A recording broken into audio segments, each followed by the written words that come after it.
I have built the ultimate construct. A once unobtainable power thought to be lost to time, now broken down into its basic components. And now, I share this knowledge with you, my listeners, but use it wisely. Seasoned beef, chipotle sauce, reduced fat sour cream, seasoned rice, nacho cheese sauce, more cheese around it, and a large tortilla. That's right, everybody. That's how you make a quesarito at Taco Bell. They took it off the menu, but they can't take our knowledge away from us. So go forth, my sated minions, and conquer. Hi everyone, I'm Willowares, and today we're going to be talking about the D&D creature class of all time, Constructs, fixing some loose bolts in their design and creating a super cool big bad boss. Let's get into it. Some folks feel that Constructs lie too closely to the sci-fi part of the SciFi Fantasy spectrum, which in my opinion is a bit of an unfair judgment. The other thing is that, unfortunately, for some of our beautiful boat boys,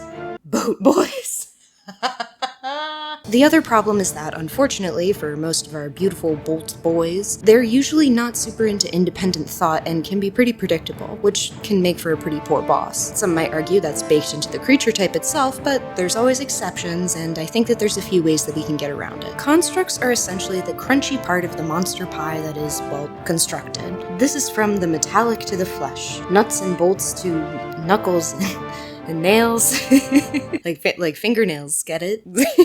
we can't have a pun too early. Like and subscribe to make sure I never utter a pun ever again. So when you're looking at constructs, a really good rule mechanically is that a lot of life-based spell work doesn't actually work on them. Although many constructs are humanoid shaped, they will have specific immunities to these humanoid targeting spells listed in their stat blocks. This is because they aren't alive, but also because sometimes the DM would like to throw someone in a suit of armor at the party and not have charm person chanted at the table. And I'm definitely not speaking from personal experience. And most of them are indeed armor and human shaped. You got your inevitables, blood golems, bone golems, maugs, peacekeepers, Burning Man. I'm so serious. Burning Man is actually a D&D monster. Look it up. Carrionet, Doomguard, Sand Golem.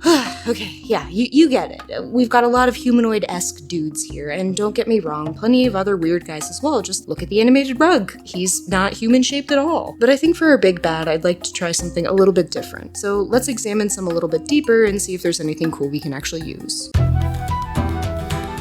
Okay, so first we got the Chardelin Dragon, and are you guys ready to see one of the sickest monster designs of all time? Just, okay, if you're not looking at the screen, I'm so serious, just come over, put down your laundry that you're folding or whatever for a second, and look at this guy.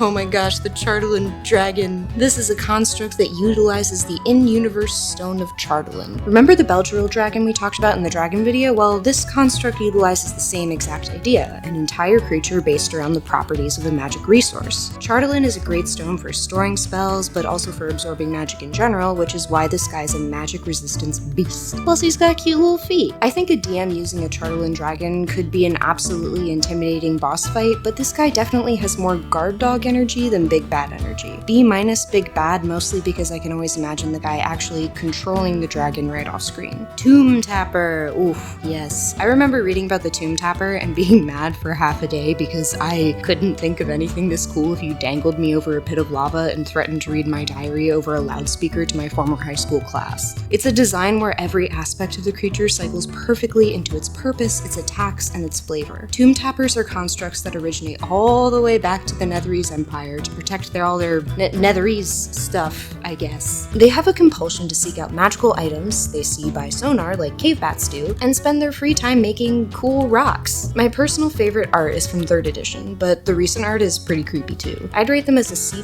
big bad currently, mostly because I always envisioned Tomb Tappers as part of a large cult-like group driving towards one goal, though I'd love to make one that was more independent, but just overall, good monster, best monster. Something to take from these guys though is that the idea of an old guard left to stem and stew in their directive, possibly morphing into something more sinister in their master's absence, is a pretty neat idea. Flesh golems! Flesh golems are the Frankenstein's monster of the D&D realm, with even more fun flavors like absorby flesh golem, lizardy flesh golem, and the prickly pear, devilly flesh golem. I think the very nature of it being a flesh construct kind of takes away from the flesh golem having that final boss flavor, because after all, who is the the true monster? Frankenstein's monster or Victor Frankenstein himself? A lot of the more fleshy constructs bounce back and forth between this identity of construct and monstrosity. Overall, C- big bad. Gorgon?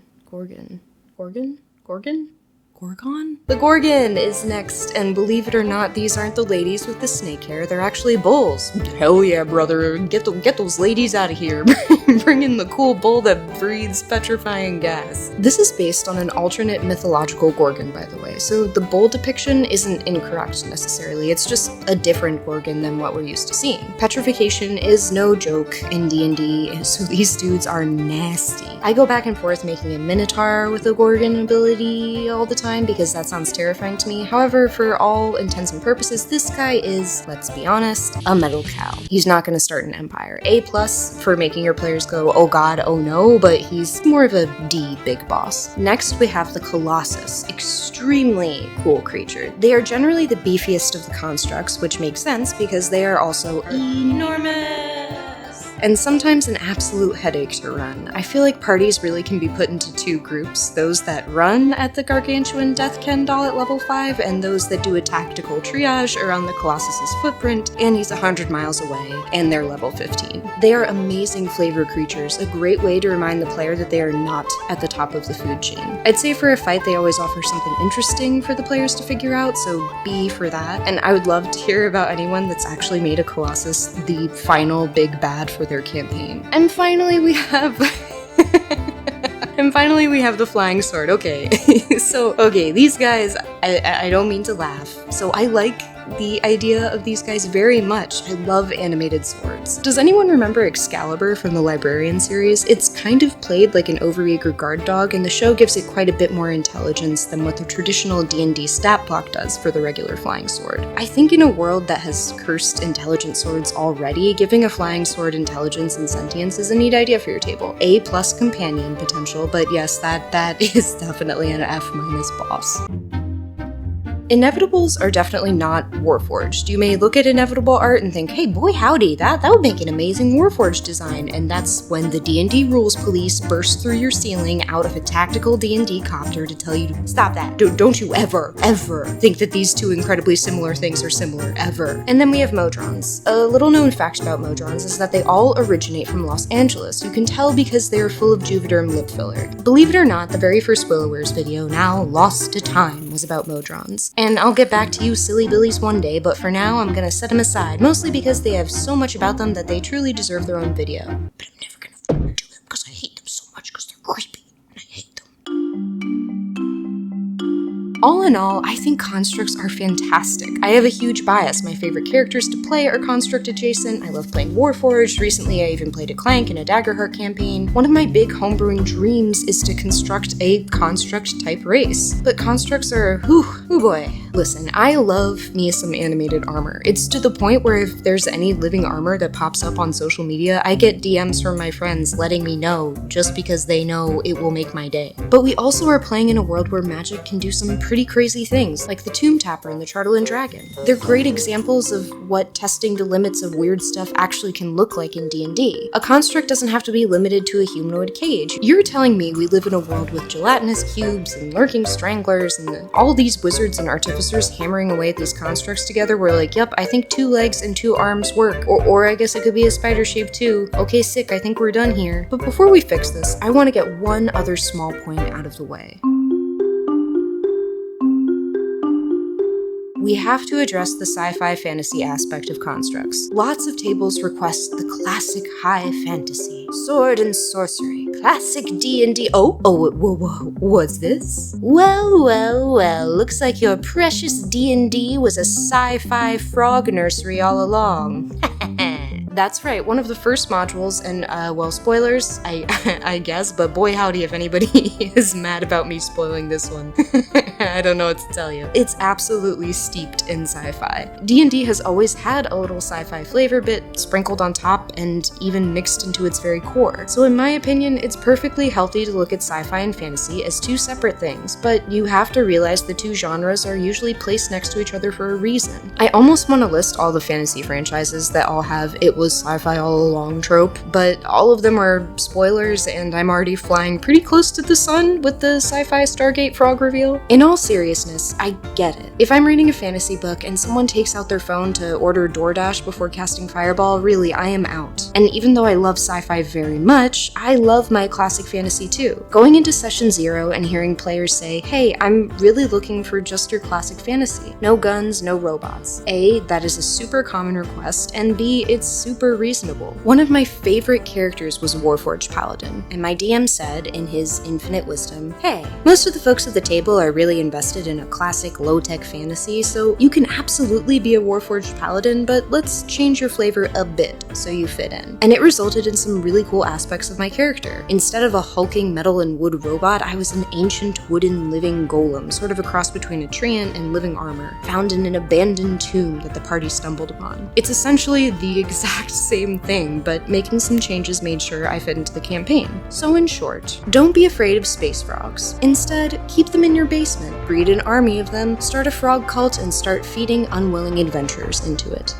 It's all about balance. As a DM, flexing that muscle of reskinning things to fit in your world is important, so do it, I guess.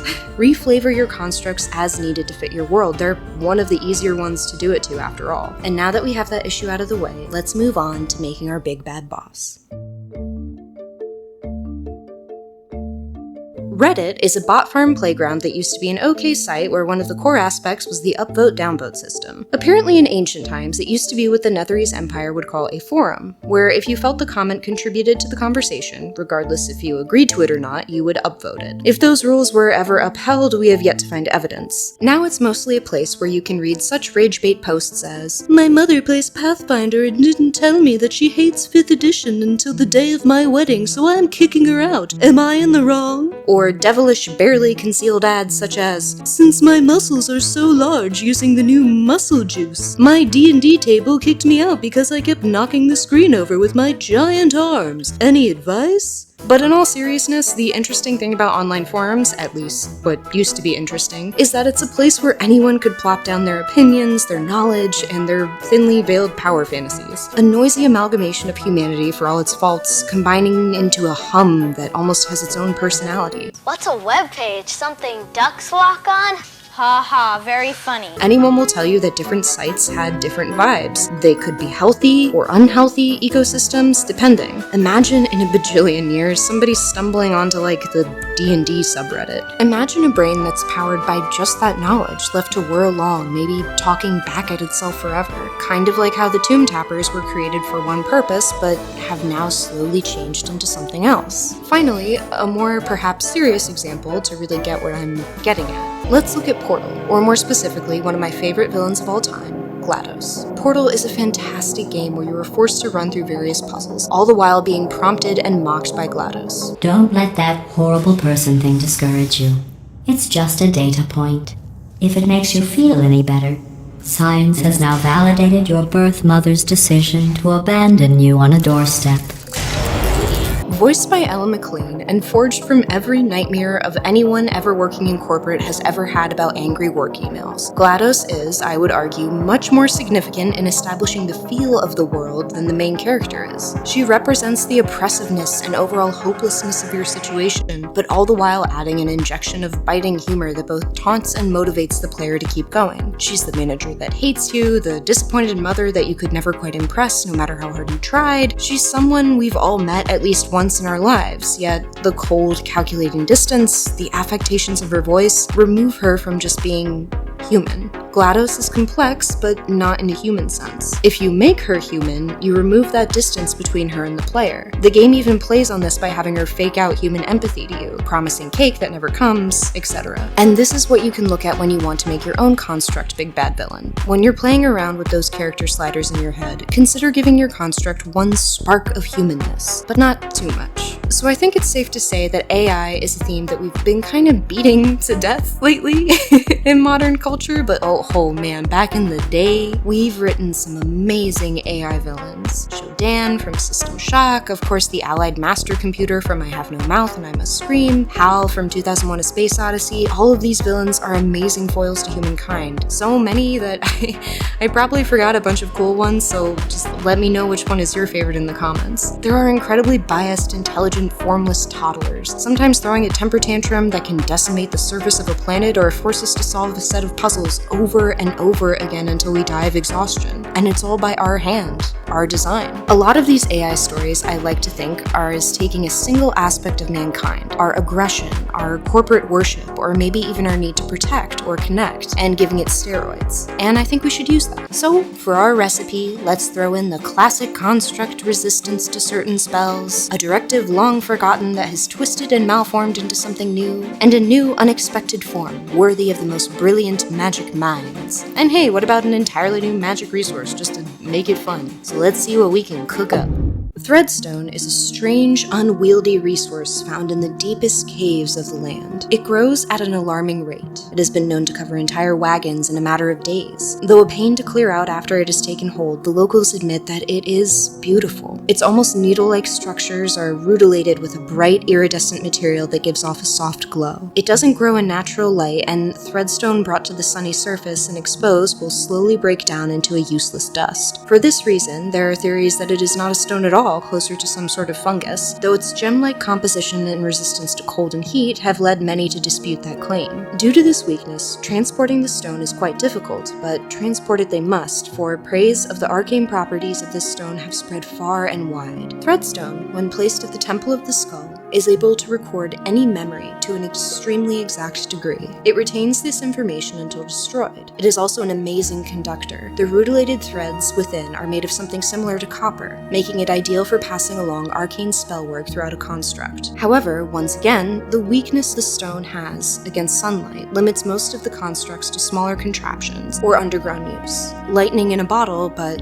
a very weak one. However, there is one notable exception. Among the cavernous, abandoned libraries of old, hidden in the sweeping caverns of ancient laboratories and studies of empires long past, the large threadmind hums and whirs as if nothing has changed. The threadmind is a construct that is theorized to have specialized in recording empires long past, but also guardians of very forbidden knowledge. Unfortunately, continued exposure to the pitfalls of mortals has warped the threadmind's moral compass over hundreds of years. Accounts of war, famine, and cruelty have given it a specific hatred for any living thing that expresses complex thought. The specific magic needed to create them seems to be lost to time itself, though the presence of threadstone woven throughout its halls suggests that it does indeed utilize the properties of the stone itself to run. Like its namesake, the threadmind is especially sensitive to any spellcasting, and can absorb fragments of the spellcasting power back into itself. The threadmind often represents itself as a helpful guide to adventurers, manifesting as a friendly, unassuming projected image, usually based on the memory of a real person recorded within its walls, gently guiding them towards their doom while promising safety and knowledge. Yet in reality,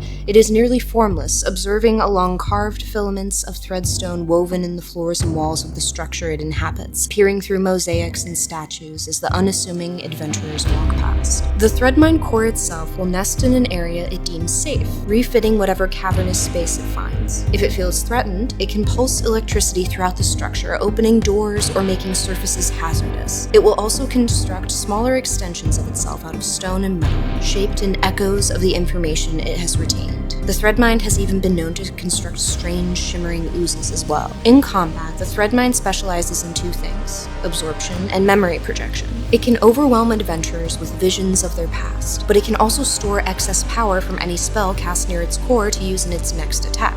This forces any party fighting a threadmind to think just beyond damage output. Perhaps a secret to its weakness is hidden in a book buried deep within its lair, or an artificer can attempt to puzzle out a weak spot in the threadmind's construction. A highly intelligent creature that is adept at charting a group's weaknesses and disguising its true motive. Adventurers would do best to avoid a threadmind, but oftentimes it is too late by the time they realize what they're dealing with. The Threadmind has no desire for the knowledge of the insects that scurry around its floors, and it thinks the same for any unlucky adventurers. Yet some Threadminds have been known to aspire for something greater, to spread their network, their machines, crushing anyone in their path, leaving entire underground enclaves devoid of life and coated in a shimmering network of crystals. It is up to the adventurers to see through a Threadmind's game and save themselves and possibly many others before it's too late.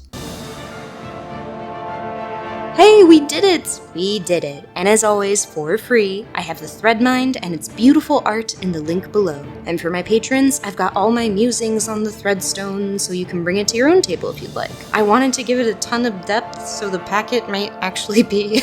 It's actually a little bit too long, but oh gosh, whatever, it's probably beefier than it should be, oh well. If you want to check out some other bosses, I've got some here and here. If you like this video, consider hitting a like and subscribe to join the Willoware's intelligent hive mind. As always, I appreciate everyone who comments and shares stuff. I'm really looking forward to making more content for you soon. It's been great hearing all the cool ideas y'all have come up with, so I'm looking forward to reading through your thoughts on constructs. See you the week after next. Enjoy your quesaritos, enjoy the free D&D content, enjoy the rest of your week, and enjoy. Goodbye! Goodbye! Bye!